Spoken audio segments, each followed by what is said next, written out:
साला। वो भूल गए कि माता ने 9 महीने गर्भ में रखा, पिता ने कोई वर्षों तक पाला पोसा, किसी वस्तु की कोई कमी नहीं होने दी। कोई नया काम करना हो, कोई मकान लेना हो तो फोन कर दीजिए, जैसे साले साहब आओ जरा देखो मकान कैसे।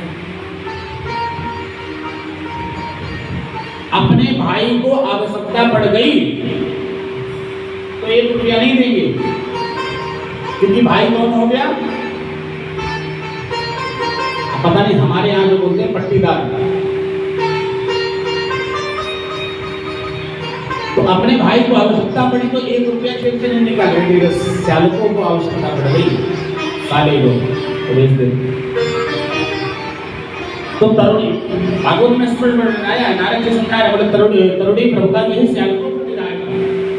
जिस घर में तरुणी प्रभुता आ जाती है उस घर का मालिक साला हो जाता है। और कलयुग में कन्या विक्रय है, कन्या का विक्रय हो रहा है, कन्याएं बेची जा रही हैं। आज देख लीजिए स्थिति क्या है, कन्याओं का विक्रय हो रहा है। ऐसे लोभ दाम्पत्य जीवन के नाम पे कलंक है। नारद जी समझा रहे हैं, बोले यही पृथ्वी पर घूमता घूमता मैं पहुंचा कहां? वृंदावन। जब वृंदावन गया तो वहां मैंने देखा कि एक स्त्री बैठी थी, उसकी गोद में 2 बुजुर्ग लेटे थे। ध्यान से सुनना, यही एक कथा ध्यान से सुन लेना, उसके बाद तो आध्यात्मिक चर्चा करके आगे करेंगे। ये बहुत प्रमुख कथा है। बोले एक स्त्री बैठी थी, उसकी गोद में 2 बुजुर्ग लेटे हुए, और महाराज उसके चारों तरफ खूब सारी स्त्रियां बैठ करके पंखा चला रही, उसकी सेवा कर रही थी। जब उस स्त्री ने मुझे देखा, नारद जी कह रहे हैं कि जब उस स्त्री ने मुझे देखा तो मुझे निवेदित किया, भो भो साधुं क्षणं तिष्ठं मच्चिन्तां विनाशाय दर्शनं तव लोकस्य सर्वभागहरं परम्।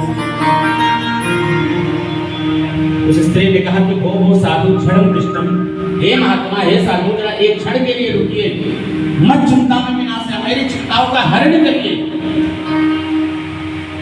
हमें लगता है कि दर्शन से तब लोकस्य सर्व पाप हरण, आपके दर्शन से ही मेरे पापों का हरण हो जाएगा। तो नारद जी को उस स्त्री ने रोका, नारद जी रुक गए, रुके, गए, समीप गए,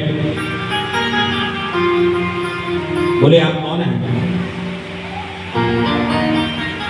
ध्यान से सुनना, नारद जी गए तो नारद जी ने उस स्त्री से पूछा, आप हैं कौन? उस स्त्री ने कहा, अहम भक्तिरिति ख्याता इमौ में तनये मतौ ज्ञान वैराग्य नामानो कालयोनेन जर्जरो। बोले महाराज, अहम भक्तिरिति ख्याता, हमारा नाम है भक्ति। भक्ति जानते हो ना आप लोग? कौन है? जिनके कारण हम प्रभु को पाते हैं। भक्ति मैया कहती है कि अहम भक्ति रिधि ख्याता, मेरा नाम भक्ति है, संसार में मेरी ख्याति हर कोई मुझे जानता है।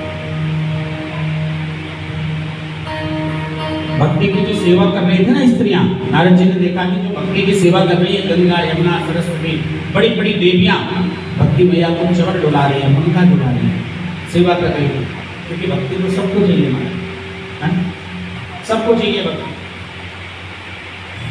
तो भक्ति मैया नारद जी से निवेदन करते हैं कि अहम भक्ति रिधि ख्याता, मेरा नाम भक्ति है, रिधि ख्याता, मेरी पूरी ख्याति है, पूरे ब्रह्मांड में हर व्यक्ति मुझे जानता है। और नारद जी ने पूछा कि ये दोनों बुजुर्ग कौन है? तो बोले मेरे दोनों पुत्र हैं, ज्ञान और वैराग्य, काल योनेन जर्जरो। इनको काल, ये दोनों काल के वशीभूत हो गए, काल ने इनको जर्जर कर दिया है। अब आप विचार करो, जिसकी माँ नवयुवती हो, सुंदर हो, सौंदर्य हो, और 2 पुत्र बूढ़े हो जाए, माता के सामने पुत्र बुजुर्ग हो जाए, तो उस माता पे क्या बीते? माता नवयुवक है, भक्ति मैया सुंदर है, नवयुवती है, और पुत्र दोनों बुजुर्ग हो गए। महाराज आप ही कल्याण का मार्ग बता सकते।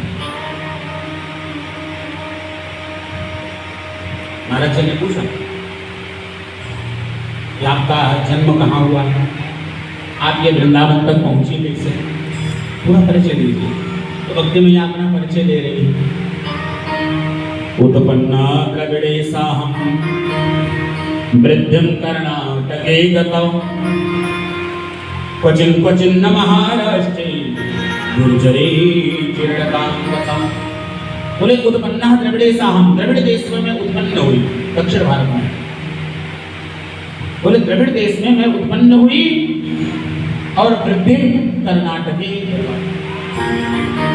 कर्नाटक में मैं वृद्धि माने बड़ी हुई। आपको एक बात बताऊं, जीवन में यदि भक्ति को बढ़ाना हो, जीवन में यदि भक्ति को बढ़ाना हो तो भागवत में वर्णन आया है वृद्धि कर्ण। अभी जो श्लोक बोला इसमें लिखा है वृद्धि कर्ण, भक्ति की वृद्धि जीवन में करनी है तो कर्ण माने कानों